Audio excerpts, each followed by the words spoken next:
Hello, everyone, and welcome to the first ever iDiet cooking demo with Dr. Roberts. My name is Jim O'Toole. I'm one of the group leaders as well as a registered dietitian. This is Dr. Sue Roberts. She's the founder of iDiet, the chief scientific advisor of iDiet, as well as a professor of nutrition at Tufts University. And today, Dr. Roberts, you'll be cooking? So I'm going to be cooking bread, followed by meatloaf, followed by deviled eggs. So I'm very excited about this. Pretty good lineup, right, for Christmas. Okay, so just a little bit about what's going to go on today. We're going to first do the 3 items. So Dr. Roberts is going to start with the bread. After that, she's going to do the meatloaf, and then the third one is going to be the deviled eggs. And then also we have 5 questions with Dr. Roberts that we're going to do at the end of this.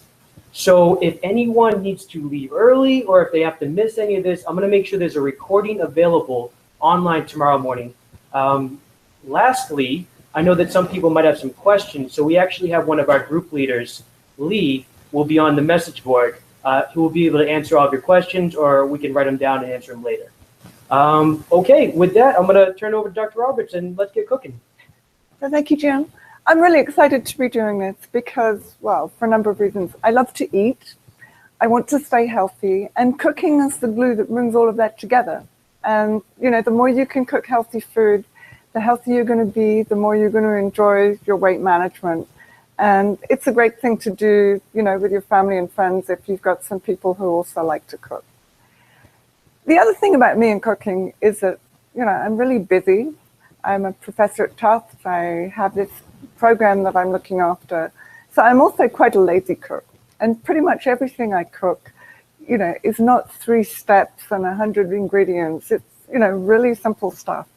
So I'm focusing on things that taste good, but don't require you to be in the kitchen for hours and hours. That's just really not my thing. So let's start with bread. And I'm slightly embarrassed that I cook bread because it seems like, oh my God, you cook bread? That's just like too much. But homemade bread is so good. And if you get it down so that you practice it a bit, it's no work at all. And I actually admit that something like 10 years ago, I never made any of my own bread. Today, I almost never buy bread. I buy the occasional muffins or something like that. But the bread that we eat on a daily basis, I make it. And it takes me 10 minutes a week, something like that. It's a really short amount of time. So let's get started. I'm going to do the iDiet soda bread, which is in the book. And it's really good. And I've made some slight modifications. One of the things I'm going to talk about actually is the ingredients, because our focus is making things that taste delicious and often quite similar to things that you really love and you're used to already, but they're much healthier and they're much more filling. And so the way we do that is being really picky about the ingredients. And so for the iDiet soda bread, I'm just going to mention a few of the ingredients. One of them is stone ground flour. And I use the stone ground flour because the particle size is bigger, so it gets digested more slowly. So that's a really good ingredient rather than just regular whole wheat flour. And another thing that I've got here is bulgur. The recipe actually calls for whole wheat grains, which you can cook, but this is like an easy step. And if you get bulgur instead, you can just soak it, and it's absolutely fine. You don't need to, do anything else.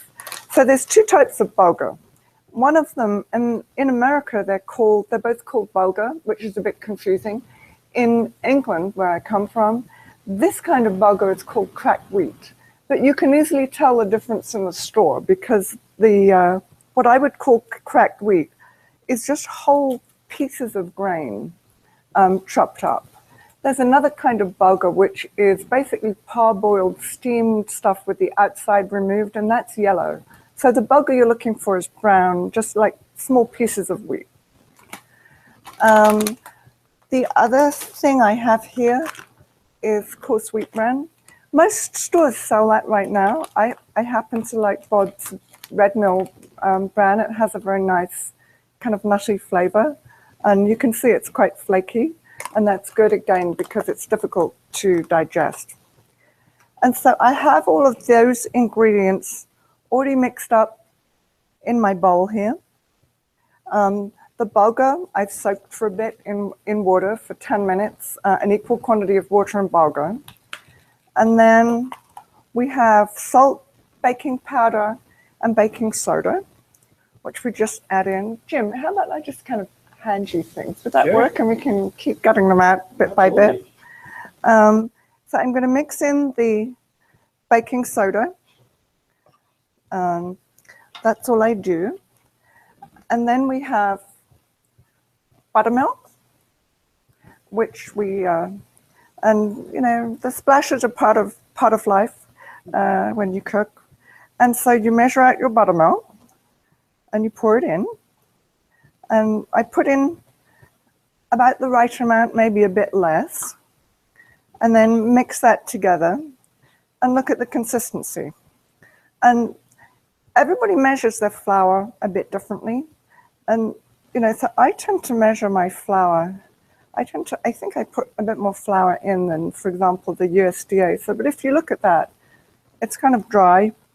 And so I'm going to add a bit more buttermilk to get rid of that dryness.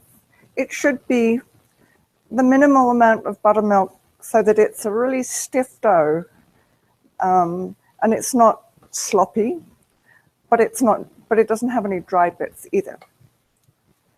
So once you've got there, and this is great. It's stiff, it's not watery, but it's not dry either. Then I take my container. I've just got a loaf pan here, which I've lightly smeared with butter. You can use spray oil too. And I put my mixture in.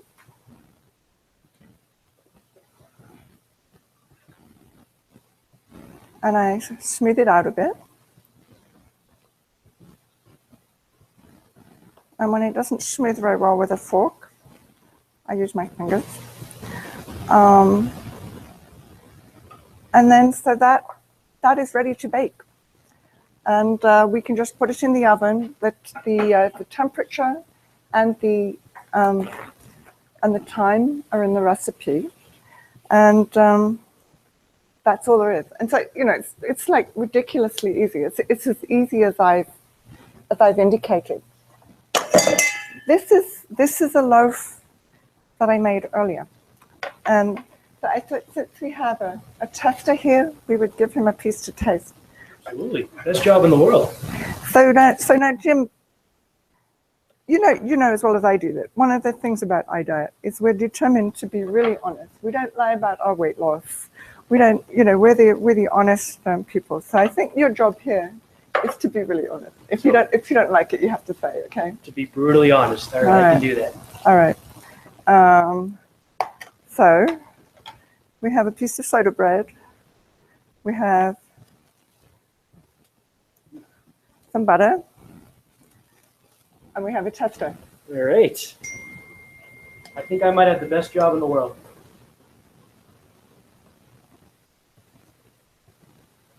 No, it's good. It really is good. I'm not lying. Yeah. It doesn't taste. There's a normal bread, and it's not normal bread. It's a little more hearty, but it tastes very good.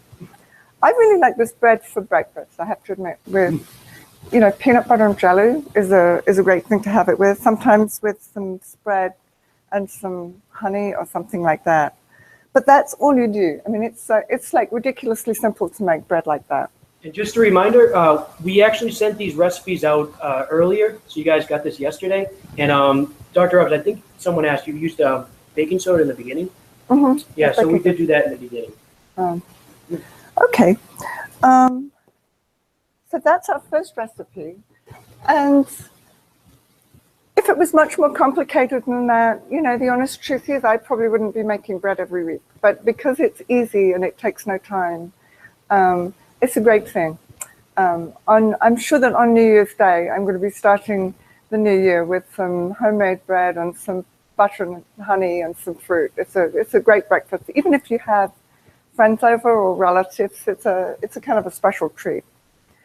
The other thing that you can do to make it easy is if you find that, you know, you get really addicted to it and you want to make it regularly, you can make up bags of ingredients. And so you can measure out, the ingredients for a month or even 2 months of bread when you open a bag of flour. And then, literally all you're doing is just mixing in the buttermilk at the last minute. So Dr. it's pretty great for that. We have a question from somebody out there. Someone wants to know what type of butter you use. The type of butter I use. Let me bring back my butter. So I think the ingredients are great. This is actually the butter I'm using right now, which is the Land of the Lakes butter mixed with olive oil and sea salt. And I think the science of, how healthy or unhealthy different kinds of fats are for people is still an evolving science. I'm not a cardiovascular nutrition expert, but I work with them and I'm very interested in the topic, and so I keep up with it. And I think the general consensus is that saturated fat products, so butter is one of those, are not as healthy for you as something like soybean oil or canola oil, or olive oil for that matter. But they're much healthier than, for example, the hydrogenated fats, which are definitely, kind of poison in a container, basically. And so for saturated fat, what I do on a personal level and what I try to get into all of the iDiet recipes is to have a minimal amount of saturated fat. So we have lean steak as opposed to fatty steak.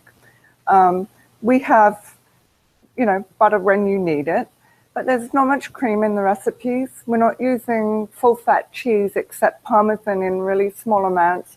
And so we keep the saturated fat down without being too obsessive about it.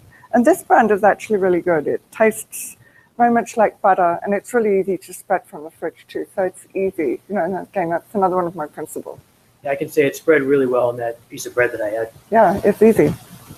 Okay, let's move a few of these ingredients out. Thank you. And then we can move on to meatloaf. That's my tea there. So meatloaf is another recipe which is really, really easy. And again, the ingredients are what make it iDiet-legal, because, in every other respect, it tastes, like regular delicious meatloaf. So you have the recipe again from Jim. But so we start with extra lean ground beef. And by that, I mean at least 93%.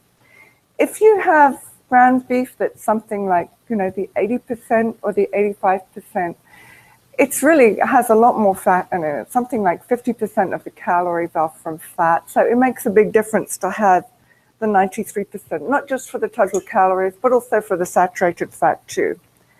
And then we have sauteed onions. So you just use a spray oil in a pan to brown some onions. And so this container has some pre-cooked onions, and it also has the salt and pepper, which I measured out before we started the show. So nutritionally, what do the onions do? What do they add to it? They add flavor. Flavor. There we go. So, I think that food should be delicious. Diet food, weight management food should be as delicious as any other food that you can eat.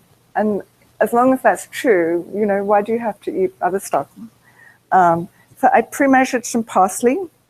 Again, it's for flavor, but I should also add that parsley is very high in things like vitamin K, so it's actually a great source of your green vegetables.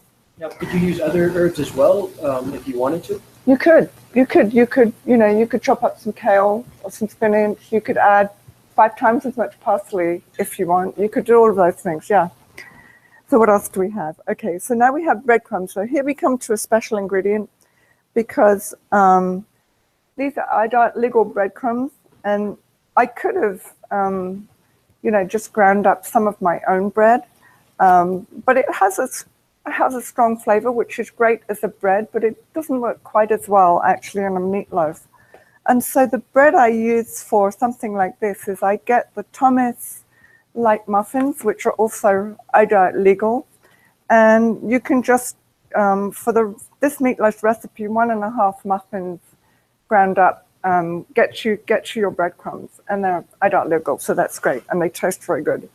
I have a Cuisinart blender, and in fact, I have to do a recall on the blade because recently there was a recall on the blades. Everybody should know about that. If you have rivets on your blender, you probably need to send the blender back. The other way you can do this is to simply chop up the muffins fine and soak it in the milk. If you don't have a machine to make breadcrumbs, you can just do it that way, and it works just as well. But so we have our meat and our onions and our seasonings and our parsley in there. The recipe calls for 2 teaspoons of Worcestershire sauce, which I think is a really great add. And I'm going to guess 2 teaspoons, something like that. I'm going to guess that they're going to want to know the brand name too. Of what Oh, the brand name, that's Liam Perrins. It's an English brand, I think, but you can get it in almost any supermarket. And if you like meatloaf, you will get through that. So then we add the breadcrumbs, and I mix this until it's all nicely one amorphous mix of stuff.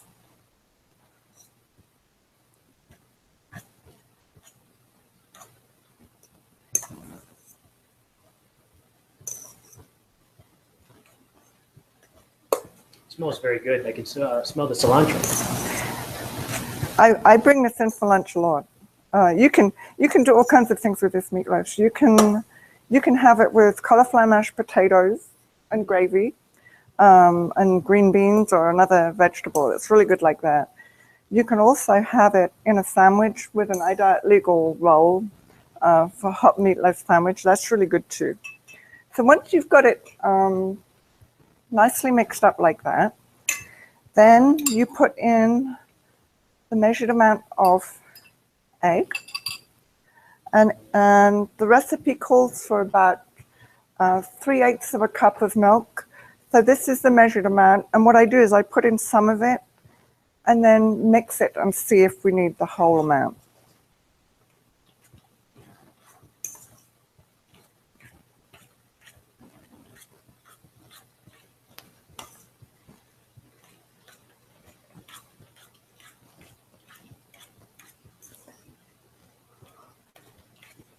The other great thing about this recipe is it freezes really well.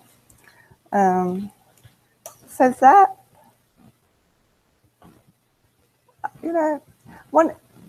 I'm not sure whether that needs milk, but I think it doesn't matter, in fact. So I'm going to add the whole lot. Well, actually, we just got a question. Why milk? Well, someone was just asking that. Oh, why milk? It could be stock. It's just some fluid to make it a good consistency. So I think that's pretty good. One of the things I really try to do with the iDiet recipes is I usually make them between 3 and 5 times before they get out into the iDiet community, because I want them to be resilient. If you measure your breadcrumbs a bit different, or if you measure your milk a bit different, or if you don't have measuring cups and you're guessing, I want it to be good, a good experience, even if your way of measuring is a bit different from mine.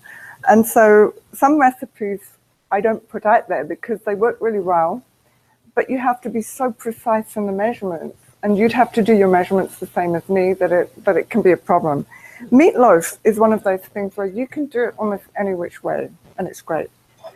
So we have our mixture, and I'm not going to taste test that, am I? what? I'm not going to taste test that, am I? No, you don't have to. to. Good. Maybe when it's cooked. Well, so there's a problem with the cooking. You can't taste the cooked one either, which I will explain. So we smooth it overnightly, and so this is the secret sauce. I have a measured amount of ketchup and Dijon mustard, which gets smeared on the top. And if anybody says we shouldn't be using ketchup, my argument is, well, it's a small amount, and it's really good on this meatloaf. So. And it's still iDiet-legal by the time you finish.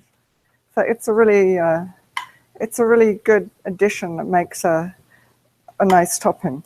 One of the things that we do in these recipes is is the strongly flavored things that we want you to enjoy, but also in smaller amounts. We tend to put them on the outside because we taste in our mouth the things on the outside more than in the inside. So the ketchup is spread on the top in a layer so that you can enjoy it without like using a huge quantity. So that's our uncooked meatloaf, which will go in the oven and which will be delicious when it comes out.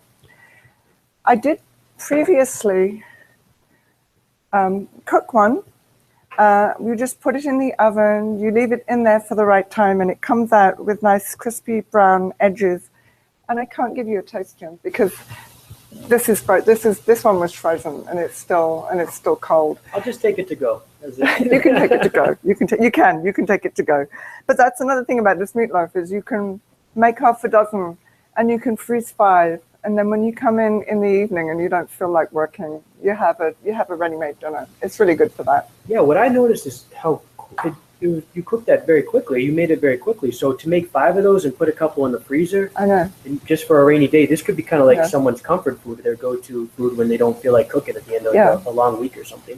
You can also do cauliflower mashed potatoes that way too. I add a bit of potato flakes to the cauliflower so that it tastes much more like real mashed potatoes than just a pure cauliflower blend. We have a recipe for that in the website. But that plus this and some green beans on the side, you can heat it up in 10 minutes when you come in, and it's really good. Whoa, we're getting through this really good. So now our party piece is deviled eggs.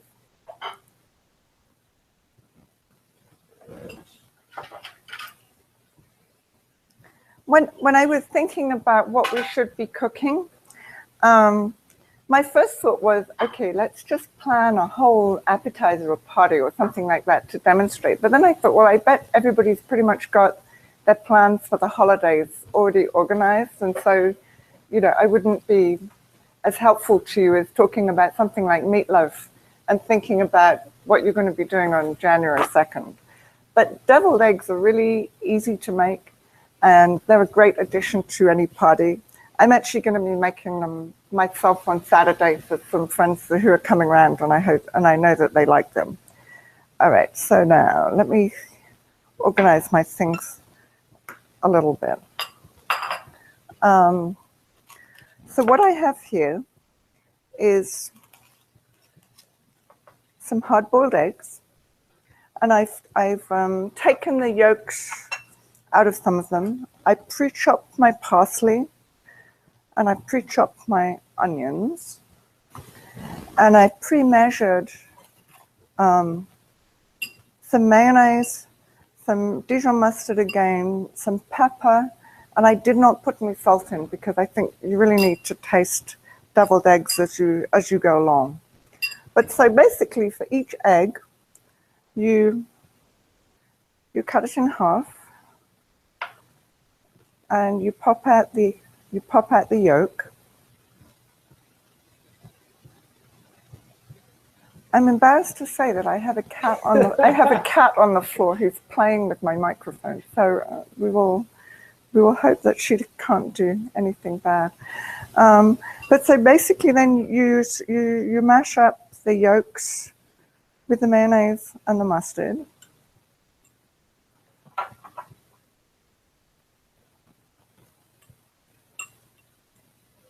And then we add about a teaspoon of onion and about a teaspoon of parsley to the mixture. And you mash it again. And I'm looking at this thinking maybe it needs a bit more mayo. Deviled eggs are one thing where it's really good to taste as you go along because the eggs will taste a bit different. The onions can be stronger or less strong, and so making the mixture, but then before you start to do anything with it, you have a little taste, and then you see if it's good. So I'm tasting that and I'm thinking, okay, I think it needs a bit more of everything, so I'm going to add a little bit more mustard. I'm going to add a bit more of this mayonnaise, which, by the way, is just Hellmann's light mayonnaise, and a little bit of salt, not too much, and I'm going to mix it again. The onions and the parsley are a really good addition to deviled eggs, and I think that's what makes it possible to not overdose on the mayo. Once you have those things, they complement the eggs very well, and they actually make it less good if you have a great deal of mayonnaise. So don't neglect to put the onions and the parsley in. Okay, so we have another taste. Okay, so that's awesome. And then if you're doing a large number of eggs, you can pipe them in, but I'm not doing that here. You could get you can put the egg mixture into a piping bag, and then you can pipe them in, and it looks very fancy, but it still looks really good if you just put it in by hand. And I have a few that I already started here. I can add a couple more to that. What I'm noticing about these is it doesn't take that long, and most of these are done in a couple minutes. Right. All of my food is. I mean, I love cooking and I love eating, but I don't have hours to spend in the kitchen. So what I do is I spend a lot of time thinking about food. So when I'm driving to work, I'm thinking, what can I cook that would be delicious and easy? And what about batch cooking as well? Is that something you do? Is that you mentioned the meatloaf? You would batch cook a few of those. Totally. So then when you have your eggs, you can just sprinkle on a little bit of paprika or something like that to make them beautiful. And I was thinking, how can I show people these eggs on the camera? Because if I tip up the plate, all the eggs are going to fall off. So I can't do that. But what I can do is I can hold up the eggs, and hopefully you can see that. And then we can use our good tester here to taste one of them and give us an honest opinion. Absolutely, it'd be my pleasure. Best job in the world.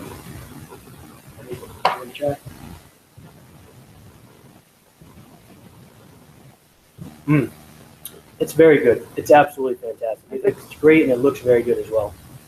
So that's one of the things I'm going to be cooking on Saturday, and they're a good addition to almost any appetizer party. And the amazing thing is how kind of healthy and low calorie they are. 2 halves together is only about 75 calories, so you can have a real treat without it being like a big splurge or anything like that. And I see what you meant about the mayo versus the herbs, because it's the herbs that give it the taste, really. Yeah. Very good. Thank you. Okay. So I hope that those have been useful. And I really love doing cooking. So we've actually been talking in iDiet about, doing these things more regularly. And what would be really great is if people send us in recipes, suggestions for things they would like to see demoed.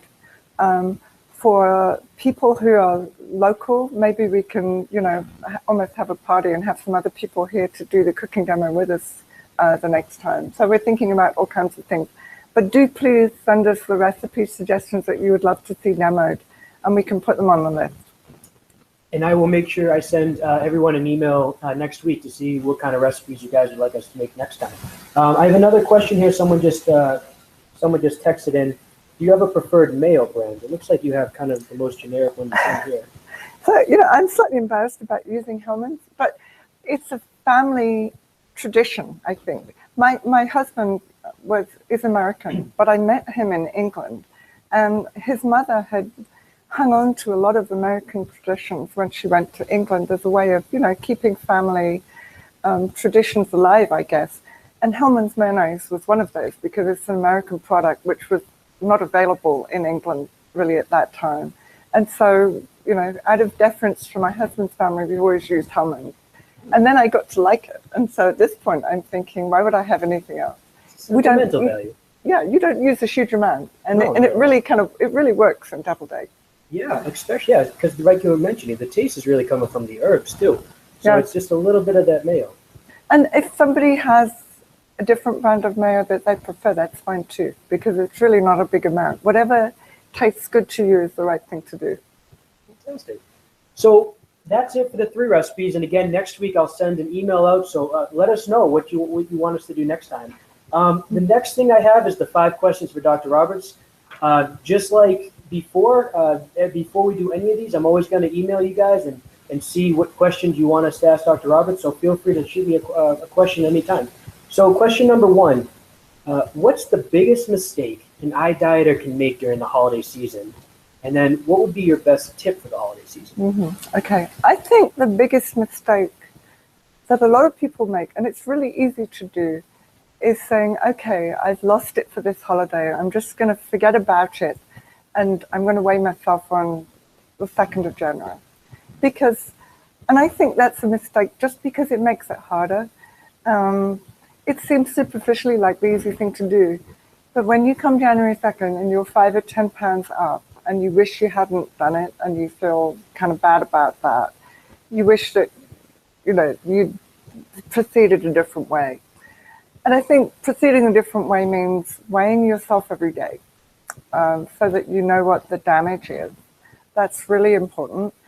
And then I also think that planning out for each event what you're going to enjoy and what you're going to say no thanks to, so that you're really picky about things. For me, for example, on Christmas Day, we celebrate Christmas in our house. I'm not going to bother with the potatoes. And, I kind of like potatoes, but I much prefer stuffing and all the other things. And because we're English, we have Christmas pudding with brandy butter and cream and all of those things. And I'm going to eat reasonable amounts of those, but I'm not going to bother with the potatoes because I can have potatoes at other times of year and it's just going to load on the calories.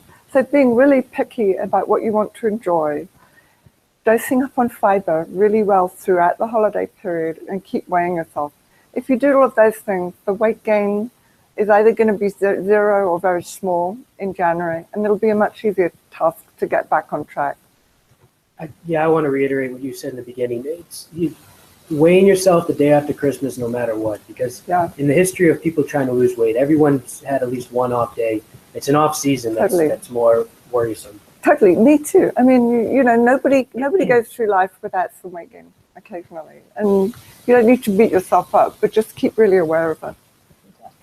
Okay, so the next question is actually another one about cooking, or actually smoothie making. So we have a particular view on smoothies, the iDiet. Can you talk a little bit about that view, and then also how the blending actually impacts nutritional value and hunger? Okay, so up to this point, we have not been recommending smoothies for the reason that when you blend the food up, you lose the chewing. And I think the science of chewing isn't really great, to be honest, but what there is indicates that there may be some fullness that you get just from the chewing, some kind of neurological reflex almost that goes from your jaw up to your brain and helps with the experience of feeling satisfied. And certainly this fits with what people say about, going on to liquid calorie diets, is that they just don't feel satisfied. So we have not recommended smoothies for that reason. Nutritionally, they're really no different. I mean, as long as you're not juicing, which is a whole different thing, taking out all the fiber, that's a terrible thing to do. But smoothies, if you're just blending everything up, nutrition-wise, it's not hugely different. I was out at a meeting in California last month, and I was given for the first time a smoothie bowl. And a smoothie bowl is basically a smoothie with stuff on top. And so this was like a berry smoothie. So it was yogurt and strawberries and raspberries blended together very nicely. And then there was some chopped nuts, there was some sliced strawberries, there was some, other kinds of pieces of apple and stuff on top. And I thought, maybe this is what we need to do for recommendations of smoothies. If people really like smoothies, to have it as a bowl with some things on top so that you get your chewing from something else. That's probably quite a good compromise, I think. And we can come up with some recipes for that. Like a smoothie food hybrid almost. Exactly. And it was, I have to say, it was really good. It was delicious to have it that way. And like you mentioned, it needs to be delicious. It can't be foods that you don't like. You want to stick to the plan. It has to be delicious. That's the first rule. I think the thing I took away the most is that Dr. Roberts mentioned smoothie versus blending, or juicing, pardon me. And juicing, that's what's going to take away all the fiber. Yeah. The juicing, I don't think we're ever going to recommend juicing because you get none of the fiber. And fiber is a really important piece of weight management. So the next question, actually, there's a lot of people viewing today that I know that are about at month 7. So this question's for you guys. What advice would you give someone who's been on the plan for about 6 months, so it's been a little while, and they need to get re-engaged for the new year? Okay. So I think there's 2 totally different routes to go here. And you kind of have to look inside yourself and see what kind of person you are. Route 1, I would say, is saying, okay, today it feels kind of overwhelming, the thought of going back on a food program again. But I'm going to spend 2 days eating much more fiber. And by the end of 2 days, you will be really full and it will seem much easier to get back on menus. And we recommend that all the time, and it's really effective. You can use all bran. You can use Fiber One Original. You can use one of the hot cereal recipes that we have, that start with coarse wheat bran. So they're a very kind of natural way to get your fiber. That general approach works really well for some people. There's another completely different way to do it, which is to plunge straight in and do a modified fast for 2 days. And I think for people who are ready to kind of take the bull by the horns and plunge in, that's another really good way to do it. And for anybody who's been through the program for 6 months, they will have access to the modified fast material. I should also say that I'm actually right now working up a new modified fast, and I was going to try it on myself on January 2nd. So I would be happy to share that with people. And I don't know, is there a way we can blog along everybody who wants to try that on January 2nd to go through the experience together? That would be kind of fun, in fact. Yeah, we can give it a try. We can talk about it. Yeah, absolutely. Yeah. So next week, I'll get that a handout to Jim, and he can share that. And if anybody wants to do that with me on January 2nd, we can work out a way to communicate the experience all day. But I think this is going to be a nice, new, and really easy way to do our modified fast. Okay, so just to reiterate, there might be a group modified fast starting January 2nd for everyone to kind of get refocused. And we will send out a memo about that early next week. And if anyone is looking for the current modified fast information, that's going to be on the website. If you click on the sessions tab, it's going to be towards the middle. I think it's going to be week maybe 17. But you'll see it's going to say modified fast right there. I mean, the other thing I would say is I do think it's a really good idea to take getting back on track seriously on January 2nd, because, however good you are over the holidays, there's all of these, there's chocolate, there's bread, there's, all kinds of stuff that kind of you do small amounts of. And that does tend to reactivate your old craving circuits. We do a really good job in iDiet of getting people's cravings under control, but they're not like banished forever. I mean, I think of them more as sleeping rather than dead. And so when you go through a holiday cycle and you've had small amounts of this and that, you've reactivated those cravings. And that's why getting back on track in January can seem overwhelming. And that's why you need to attack the root cause of the cravings with a great deal of fiber or a modified fast. One of those 2 things will work very well for most people. Back in the iDiet frame of mind. Okay, question 4. It's actually another cooking question. Somebody wants to know about oat fiber. For example, what recipe can you use with oat fiber? Where can you buy it? And what could be a modification if you don't have oat fiber? Okay, so oat fiber is actually really easy to get. You can buy it in pound bags on Amazon now. So actually, when we originally wrote the oat fiber recommendations, you could only buy 7-pound bags. And I was buying 7-pound bags here and thinking, How many people are really going to buy 7-pound bags? That's ridiculous. So today you can buy 1-pound bags. So the whole thing has changed. And the great thing about oat fiber is it's almost a completely pure source of fiber. And so one measly teaspoon has 3 grams of fiber in it and 0 calories. It's a pretty amazing fiber source to kind of ladle in. And I think you can use it in so many things. I mean, certainly if you make bread or soda bread, you can add it in for that. That's an easy way to do it. But you can put it in soup. You can put it in yogurt. You can put it in your morning porridge. You know, anything that's hot is easy. And if you're willing to kind of really mix it, you can mix it into, you know, something like yogurt too. So I think it's got a huge number of uses. If you have spaghetti sauce or chili con carne, you can just put them in. So, you know, just think about, I mean, I wouldn't have it in tea. I wouldn't have it in an evening cocktail. But I think apart from that, you know, you can put this oat fiber in almost anything. And if you're trying to get your fiber up to at least 40 grams a day, which I think is really good for fullness, you don't need that many teaspoons to make a big difference. Absolutely. And it's funny you mentioned Amazon. I think anytime there's something that you're trying to find and you go into the grocery store, it's not there, Amazon's always one of the best options. Yeah. So final question, and it's actually about you personally. So New Year's is coming around. There's New Year's resolutions. A dieter wanted to know, what is your view on New Year's resolution, and do you have one yourself?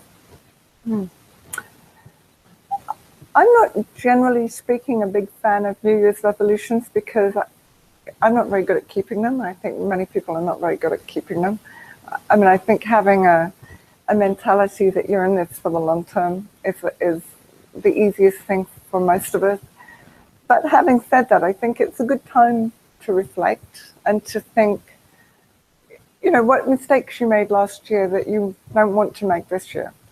And I think I was incredibly busy last year, and sometimes taste suffered because I was running around headless, you know, doing a great deal of things. And I think spending more time when I'm in the car commuting to Tufts, thinking about really easy recipes that also taste just as delicious as I really want them to.